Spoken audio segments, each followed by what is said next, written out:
মেহেরবানি করে সকলে দূর দূরান্ত দূরে যারা আসি এগিয়ে আসি, সামনে আসি, বসি। বয়ান চলতেছিল, আমাদের উপরে আল্লাহ পাকের হুকুম, ফরজ হুকুম এশার নামাজ বা জামাত আদায় করার তৌফিক দান করেছেন, এর জন্য সকলেই বলি আলহামদুলিল্লাহ। হাজার লাখো মানুষ জীবিত আছে, হায়াতে আছে, টাকা আছে, পয়সা আছে, সম্মান আছে, ব্যবসা প্রতিষ্ঠান আছে, কিন্তু জমাতে নামাজ নাই। জোরে বলেন। আল্লাহ আমাদেরকে যে জমাতে এশার নামাজ আদায় করার তৌফিক দিল, এজন্য অন্তরে অন্তঃস্থল থেকে বলি আলহামদুলিল্লাহ। নামাজের আগেই পুরাতন কথা সামনে টেনে আনা যাবে না। আমি বলতেছিলাম, আপনাদের যদি মনে থাকে, আমাদের প্রিয় নবী সাল্লাল্লাহু আলাইহি সাল্লাম বাজারে গিয়ে নামলেন, মনে আছে তো? কথা মনে আছে তো? আমরা মেহেরবানি করিয়ে আমাদের প্রিয় ভাই, স্কুল কলেজ ইউনিভার্সিটির ভাইয়েরা, আমি আপনাদেরকে বেশি পছন্দ করি। আমার দিকে একটু আগাই আসলে আমি বেশি খুশি হব। ওখানে যারা বসা একটু সামনে আসলে মনে করবো আমরা সবাই এক দলের লোক, আমরা পিছে যারা সবাই কাছে আসলে মনে করবো এক দলের লোক। আর বিচ্ছিন্ন হয়ে বসলে ফাঁকে শয়তান বসে। আমরা এই সুযোগটা শয়তানকে করে দেব না।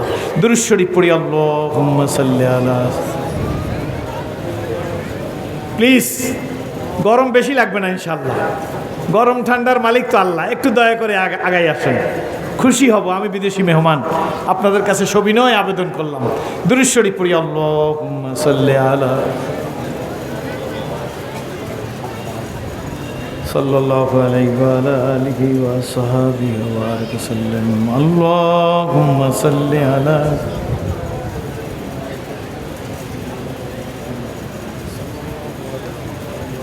সম্মানিত মুসল্লিয়ান ইকরাম, প্রিয় ভাইয়েরা, মনে আছে তো কি নবী কোথায় গেছেন? বাজারে কি সালাম দিতেই গেছেন না শাসন করতেও গেছেন? হ্যাঁ, শাসন করতে গেছেন কিনা সেইটা আমি প্রমাণ দেবো আপনাদের কাছে।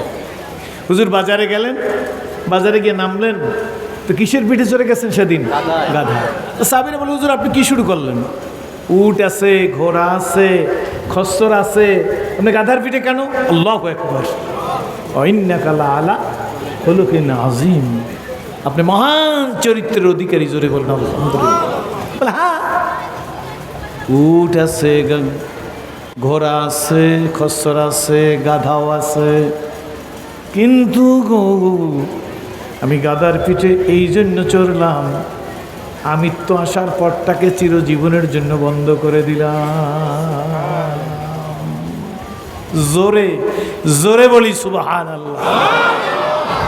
নবীজি বাজারের মধ্যে ঢুকলেন, হ্যাঁ সালাম দিলেন, কিন্তু বাজারের মধ্যে আটা, চাল, আলু, পেঁয়াজ, গম, নবীজি বস্তা নিয়ে ব্যবসায়ীরা ব্যবসা করতে বসা। হুজুর বাজারের মধ্যে গেলেন। ভালো করে আমি যেটা বুঝেছি এটা সঠিক নেবে ঠিক, এইটা আপনাদের কাছ থেকে যাচাই করবো। আমি আপনাদের নতুন কোনো ওয়াজ শুনাইতে পারবো না। হুজুর বাজারের মধ্যে গেলেন, তো গমের বস্তার কাছে গিয়ে রহমতের রসুলের হাতটা গমের বস্তার মধ্যে বা আটার বস্তার মধ্যে বা গমের বস্তা যাই বলেন, গমের বস্তার মধ্যে নবীজির হাতটা ঢুকিয়ে দিলেন। আল্লাহু আকবার। তাহলে বোঝা গেল হুজুররা শুধু ইমামতি করার জন্য আসে নাই, রাষ্ট্রের নেতৃত্বও দিতে পারে। জোরে বলে না পারে না? পারে। কারা স্বীকার করেন একটু হাত জায়গায় দেখান তো। আমি হুজুর বলছি আপনাদের সবাই রে, কি বলেন ঠিক না ঠিক? এখন তো এই প্রজন্মে নতুন যারা জীবনে কোনোদিন ভোট দেয় না, তারা তাদের জীবনটাকে পবিত্র করার জন্য প্রিপারেশন নিয়েছে। একটা ইসলামের পক্ষে সাক্ষী দেব, মিসগাইড করা চলবে না, পারবেন না। এই মাঠের মধ্যে এমন ছেলে বসা আছে, আপনি দেখলে মনে করবেন কওমিয়া মাদ্রাসার মোহতামেম, কিন্তু সে ইউনিভার্সিটির ছাত্র। আমি দাঁড়া করাই দেখাইতে পারি, সে ইউনিভার্সিটির ছাত্র। আল্লাহু আকবার। চিৎকার মেরে বলেন আলহামদুলিল্লাহ। আমি জামাতে নামাজ পড়ি কিনা, কিন্তু ওই ইউনিভার্সিটির ছেলেটাকে দেখলে আপনি বুঝবেন না ও জামাতে নামাজ পড়ে। আপনার আমার অনেকের পকেটে টিস্যু নাই, ওর পকেটে টিস্যু আছে। আপনার আমার অনেকের পকেটে মেসোয়াক নাই, ওই ইউনিভার্সিটি স্কুল কলেজের ছেলেটার পকেটে মেসোয়াক আছে। ও বুঝতে পারছে দিস ইজ দ্য ট্রুথ। শান্তির পথ ইসলাম, শান্তির পথ কোরআন, শান্তির পথ এদেশের ওলামা একরাম দেখিয়েছেন। জোরে বলেন সুবহানাল্লাহ। রহমতের রসুল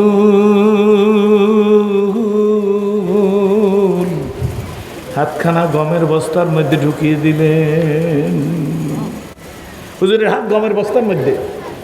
কি প্রয়োজন ছিল নবীর? সালাম দিত, মিষ্টি মিষ্টি কথা বলতো, কেমন আছেন বলতো, কি বলেন ঠিক না? খাইতো, খাওয়াইতো, তাইলেই তো হইতো। কিন্তু নবীজি গমের বস্তার মধ্যে হাত ঢুকাইয়া, নিচের গম একটু ভিজা, উপরের গম শুকনা, নবীজি নিচ থেকে এক মুঠ গম উঠেয়া হাতের মধ্যে আইনা দেখে উপরের গমের সাথে নিচের গমের কি নাই? জোরে বলেন কি নাই? মিল নাই। তাই হুজুর পিটাইলেন না, শাসন করলেন না, জরিমানা করলেন না, কোনো চোতা ধরাই দিলেন না। আল্লাহ নবী গমের বস্তার উপরেই ওই নিচের ভিজা গম ফেলে দিয়ে বললেন, মান গাসা ফালাইসা, যে প্রতারক সে আমার উম্মত না, ধোঁকাবাজ জান্নাতে প্রবেশ করবে না। জোরে কন ঠিক নেবে, ঠিক জোরে বলেন। আমার প্রশ্ন, উত্তর আপনাদের কাছ থেকে জানতে চাই, তাহলে কি সালাম দিতেই গেছিল না শাসন করতেও গেছিল? তাহলে বোঝা গেল শুধু সালাম দিতেই যায় না, শাসন করতেও গেছেন। এই জন্য ওই অমুসলিম মনে আসেনি যার কথা বলছি, মিস্টার হিকটি, তিনি বলছেন উনি শুধু নবী নয়, উনি একজন ধর্মীয় নেতা না। শুধু ধর্মীয় নেতা বললে খুব খুশি হয়, কি বলেন ঠিক না ঠিক? না না, উনি একজন প্রভিডেন্ট পলিটিশিয়ান। জোরে জোরে বলুন আলহামদুলিল্লাহ। না গো,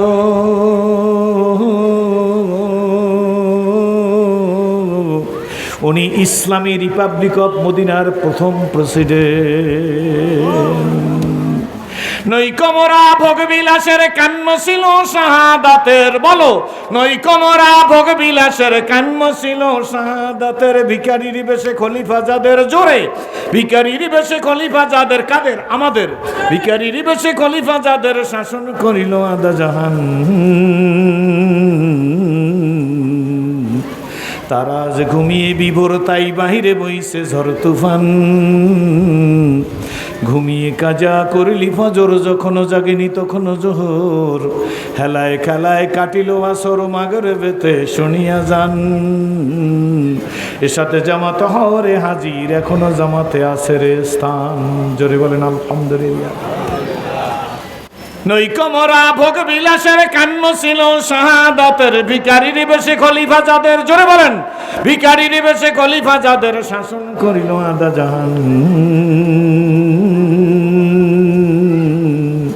তারা আজ ঘুমিয়ে বিভোর, তাই বাহিরে বইছে ঝড় তুফান।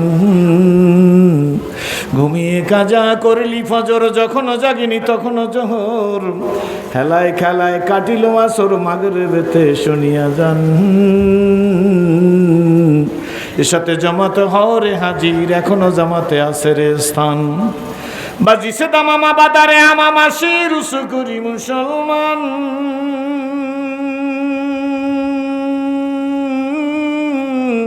নয়া জামানার দাওয়াত এসেছে, ভাঙা কিল্লায় উরি নিশান। নারায়ে তাকবীর, হয় না? ঢাকার আওয়াজ তো আরো বলন্দ হওয়া উচিত। নারায়ে তাকবীর, আল কোরআনের আলো। না, আর একটু বাড়াইয়ে বললে ভালো হয়। সেটা কি? আল কোরআনের আলো। না হয় তো আয়নার ঘর হবে, না হয় কি হবে? জোরে কম। যদি বাতি না জ্বালান, আল কোরআনের বাতি না জ্বালান সংসদে, তাহলে কি হবে? কিসের ঘর হবে? জোরে বলেন। এই বাংলার আর আয়নার ঘর হতে দেওয়া হবে না। এই বাংলায় আর চিরুনির ঘর হতে দেওয়া হবে না। আয়নার পরে কি? চিরুনি। আয়নার পরে কি? কেউ যদি চিন্তা করে ওরা আয়নার ঘর করছে, আমি সিরাজুল ইসলাম ক্ষমতা যেতে বলে চিরুনির ঘর করব, বলে বাংলার মানুষ তৈরি আছে। এ বাংলায় আয়নার ঘরও চলবে না, চিরুনির ঘরও চলবে না। এ বাংলায় ইসলামের ঘর চলবে, ইসলামের ঘর চলবে, ইসলামের ঘর চলবে। কারা রাজি? কারা কারা? নারায়ে তাকবীর। এই জন্য নবীজি ইসলামী রিপাবলিক অফ মদিনার প্রথম প্রেসিডেন্ট। খুশি না বাজার? জোরে বলেন। সেমিনার, সিম্পোজিয়াম ইসলামী এভাবে হচ্ছে। একদিনের সেমিনার, হযরত আবু বকর সিদ্দিকের জীবনী আলোচনা হচ্ছে। আবু বকর সিদ্দিকের জীবনী আলোচনা হচ্ছে। আবু বকর সিদ্দিক নবীজির বন্ধু, হিজরতের সাথী, গারে সুরের সাথী, আবার নবীজির শ্বশুর। নবীজির কি হয়? শ্বশুর। হযরত ওমর নবীজির কি হয়? শ্বশুর। জোরে বলেন। বন্ধু, শ্বশুর। আবু বকর সিদ্দিকের জীবনী আলোচনা হচ্ছে হযরত ওমরের আমলে। জোরে কোন সুবহানাল্লাহ। কার আমলে? হযরত ওমরের আমলে। সভাপতি যিনি, প্রধান অতিথি তিনি। দেশ বিদেশের স্কলাররা উপস্থিত। মনোযোগ আছে তো? মনোযোগ আছে তো? স্কলাররা উপস্থিত। আলোচনা হচ্ছে। আলোচনা সকাল থেকে আসর পর্যন্ত। আসরের নামাজের পরে আলোচনা সমাপ্তি। হযরত ওমর রাদিয়াল্লাহু তাআলা আনহু শেষ বক্তব্য দিয়ে, যেমন আমিরুল মুজাহিদিন পীর সাহেব হুজুর শেষ বক্তব্য দিয়ে তওবার মাধ্যমে আজকের মাহফিল শেষ করবেন। কি বলেন, ঠিক না? হযরত ওমর রাদিয়াল্লাহু তাআলা আনহু শেষ বক্তব্য দিয়ে উনি সমাপ্তি ঘোষণা করবেন। কার জীবনী? জোরে কোন সিরাতে আবু বকর সিদ্দিক। সিরাতে আবু বকর সিদ্দিক শেষ করবেন। এমন সময় হযরত আবু বকর সিদ্দিকের জীবনী আলোচনার পর্যায় শেষ। ওমর রাদিয়াল্লাহু তাআলা আনহু, হযরত ওমর রাদিয়াল্লাহু তাআলা আনহু তিনি জিজ্ঞেস করতেছেন, আর কি কোনো বক্তা আছে? আল্লাহ, আপনারা এইভাবে স্টেজে কথা বললে হয়? মুজাহিদদের স্টেজ। আমার দিকে তাকান। আর কি কোনো বক্তা আছে? ওমর রাদিয়াল্লাহু তাআলা জিজ্ঞেস করতেছে। তো কোনো বক্তা নেই। বলে, আর কে ওয়াজ করবে? এখন তো আপনিই প্রধান অতিথি। পীর সাহেব হুজুর যদি জিজ্ঞেস করে আর কোনো বক্তা আছে, তো বলবে না কি যে আমি আছি হুজুর, কটুকু ওয়াজ করবো? বলবেন কেউ? ইচ্ছা ব্যাস, কোনো কথা নাই। এমনি সময় মাঠের মাঝখান থেকে একজন চাষা মানুষ, চাষা পর্যন্ত গ্রাম্য মানুষ আঙ্গুল জাগাই বলে, আমিরুল মুমিনিন, হুকুম দিলে আমি সিরাতে আবু বকরের উপরে একটু কথা বলতে চাই। কয় না আল্লাহু আকবার। বড় কেডা? আল্লাহ। তো লোকেরা, আমরা হইলে বলতাম হাতি গোড়া গেল তল, ভেড়ায় বলে কত জল, ঠিক না? বড় বড় সবাই চলে গেছে, স্কলাররা ওয়াজ করে গেছে। এই গ্রামের চাষা মানুষ কি ওয়াজ করবে? তাও আবার আবু বকর সিদ্দিকের জীবনী সম্পর্কে। তো যাই হোক, চন্দেখানি হেকমতে ইউনানিয়া, চন্দেখানি হেকমতে ইউনানিয়া, হেকমতে ইউনানিয়া রাহাম বখা। কোন ঝিনুকের মধ্যে মুক্তা থাকে, ঝিনুকের মুখ না খুললে বোঝা যায় না। ঠিক নেবে ঠিক? জোরে বলেন। লঙ্গি পরা মানুষ চিৎকার দেওয়ার সাথে সাথে সরোয়ার্দী উদ্যান কানায় কানায় ভর্তি। বোঝা গেল গো, জোর করিয়া বাড়ি দখল করা যায়, জোর করিয়া জমি দখল করা যায়, ঠিক না? জোর করিয়া দোকান দখল করা যায়, জোর করিয়া পরের ফ্যাক্টরি দখল করা যায়, কিন্তু ঢাকার মানুষ জোর করিয়া মানুষের হৃদয় জয় করা যায় না। হৃদয় জয় করিতে হইলেন গুণ লাগে। কি বলেন, ঠিক না বেঠি? সেই গুণ দিয়া জয় করা সম্ভব। চাষা মানুষ গ্রামের, অল্প সময়ের মধ্যে জিকির শুরু করব। গ্রামের চাষা মানুষ ডাকতে বলে, আমিরুল মুমিনিন গো, হুকুম দিলে গো, আমি আবু বকর সিদ্দিকের জীবনী বলতে চাই, বেশি সময় আমার লাগবে না। হযরত ওমর রাদিয়াল্লাহু তাআলা চিন্তা করছে, গ্রাম্য লোকটা আমার সামনে সাহস করে বলতেছেন আবু বকর সিদ্দিকের জীবনী আলোচনা করব, আমি সময় বেশি নেব না। লোকেরা যাই বলুক, হযরত ওমর রাদিয়াল্লাহু তাআলা তো চিনতে পারছেন।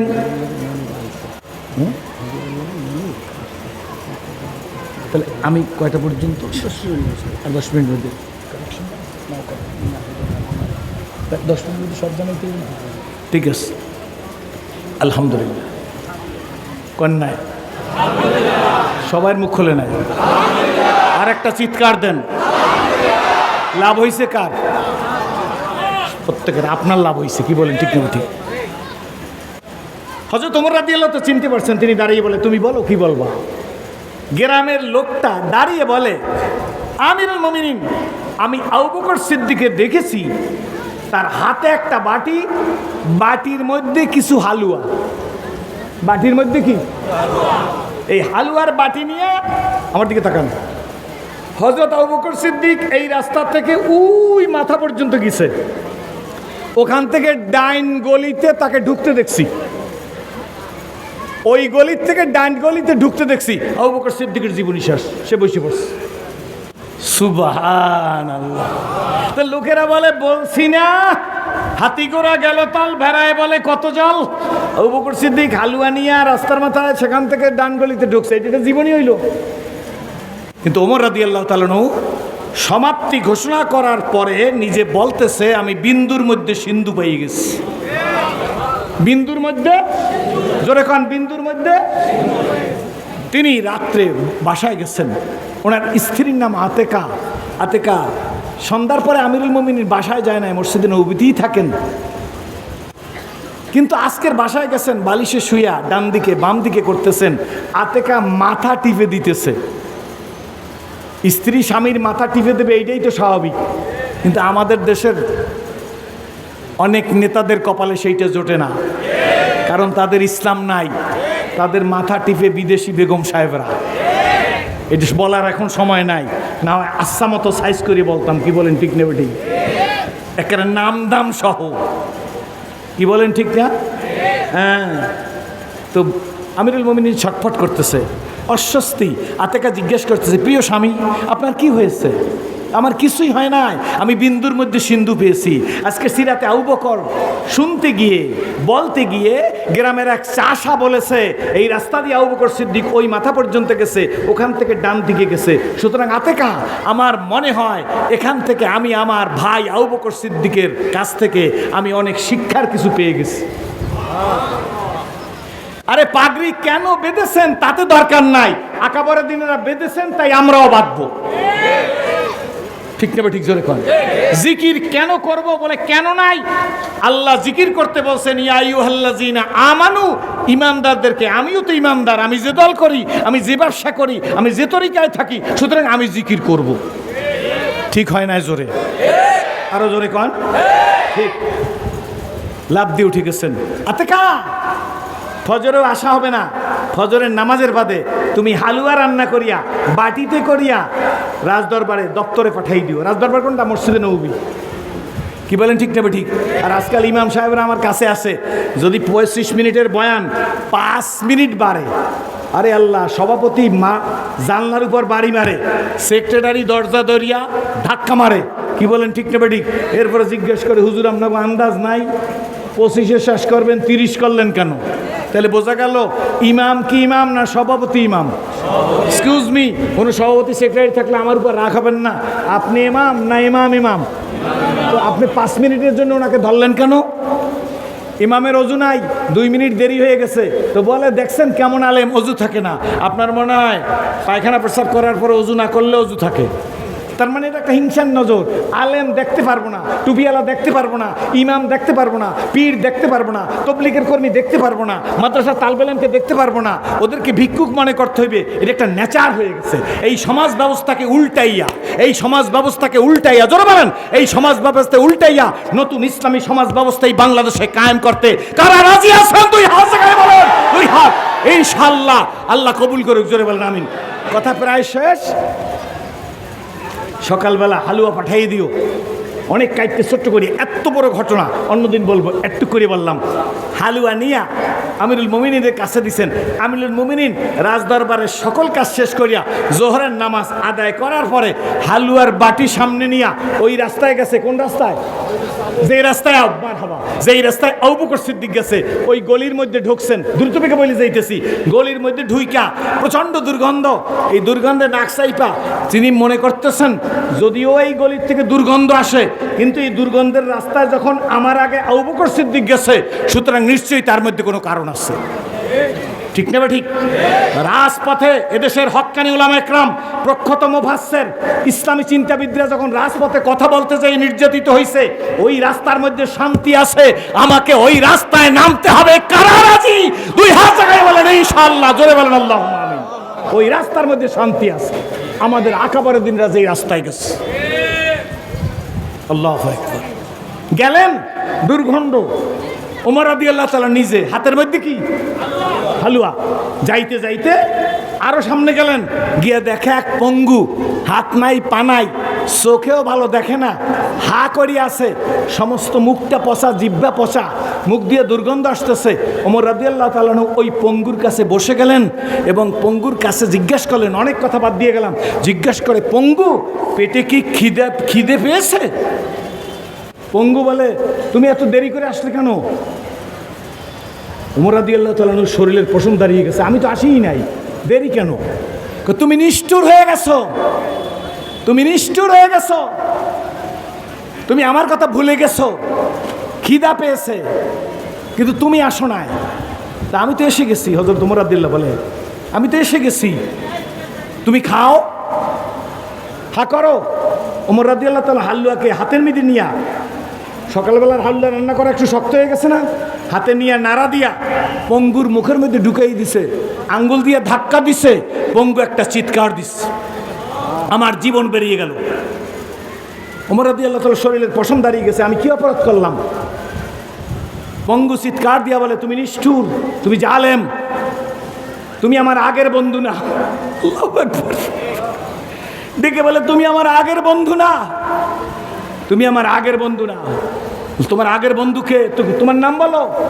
ওমর রাদিয়াল্লাহু তাআলা তার নাম বলে না, বলে তোমার আগের বন্ধু, বলে তুমি নিষ্ঠুর, তুমি আমাকে এইভাবে, আমার দেখো না মুখ পচা, জিহ্বা পচা, আমার পেটের নাড়ি বুড়ি পচা, আমি আঘাত পেয়েছি, আমার আগের বন্ধু তুমি না, নিশ্চয়ই আমার আগের বন্ধু আমাকে এইভাবে হালুয়া খাওয়ায় নাই।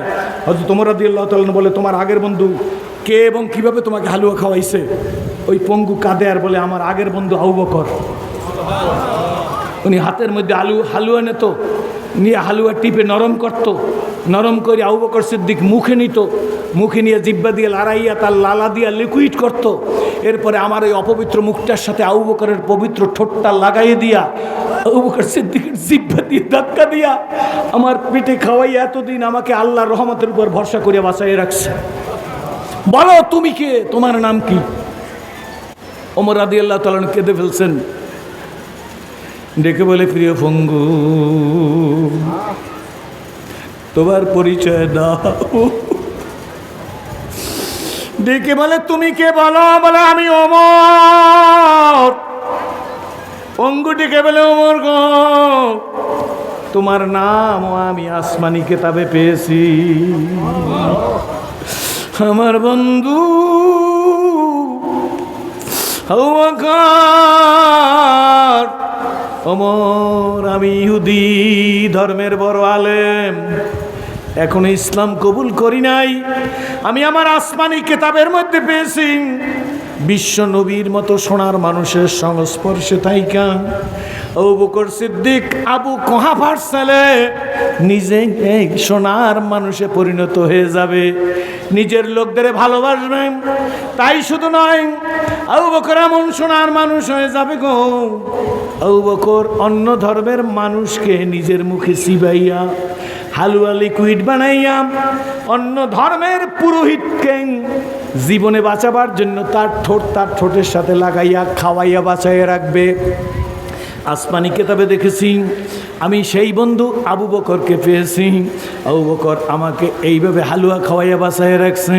ওমর গো, তোমার কথাও আসমানি কিতাবে লেখা আছে, তোমার সম্পর্কে বিশ্ব নবী বলছেন, আমার পরে নবী নাই, যদি কেউ আমার পরে নবী হইতো লাকানা ওমর, ওমরকে আল্লাহ নবী বানাইতো। জোরে বলেন সুবহানাল্লাহ।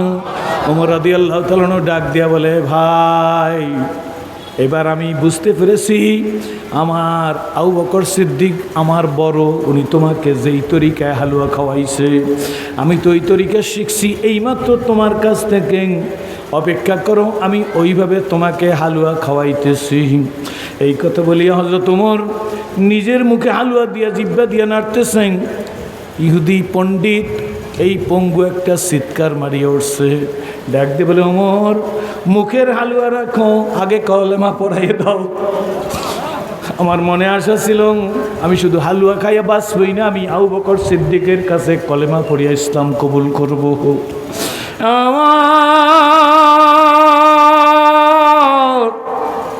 তোমার হাতের হালুয়া খাইতে যাইয়া যদি আজরাইল আইসা যায়, তাহলে হালুয়া খাওয়া হইল, কলেমা পড়া হইল না। সুতরাং ওমর গো, হালুয়া আমি পরে খাবো, আগে আমাকে কলেমা পড়াও। ঢাকার মানুষ, রাজধানীর মানুষ,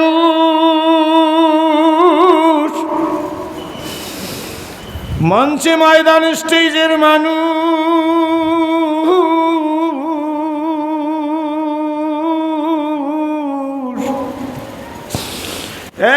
প্রিয় যুবকেরা গো,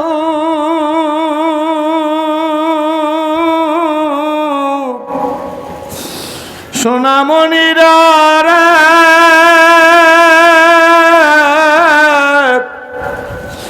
কপাল যদি ভালো হয়, কি ভালো, কি ভালো, কি ভালো, জোরে বলো, কি ভালো, কপাল যদি ভালো হয়, রাস্তার পাশের থানকুনি পাতা বলে আমাদের বরিশালে, কোন দেশে বলে আদামনি পাতা, কি বলেন, কোন দেশে বলে টেকা পাতা। কপাল যদি ভালো হয়, রাস্তার পাশের টাকা পাতা, আদামনি পাতা, থানকুনি পাতা খাইও ক্যান্সার ভালো হয়। কপাল যদি খারাপ হয় গো,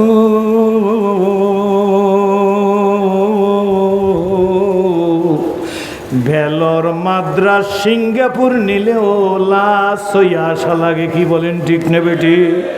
ঠিক মুসলিম হালুয়া না খাইয়া আগে যেইভাবে ওমর রাদিয়াল্লাহু তাআলা বলছে, আগে কলেমা পড়াও, কলেমা পড়াই মুসলমান বানাইয়ে দাও।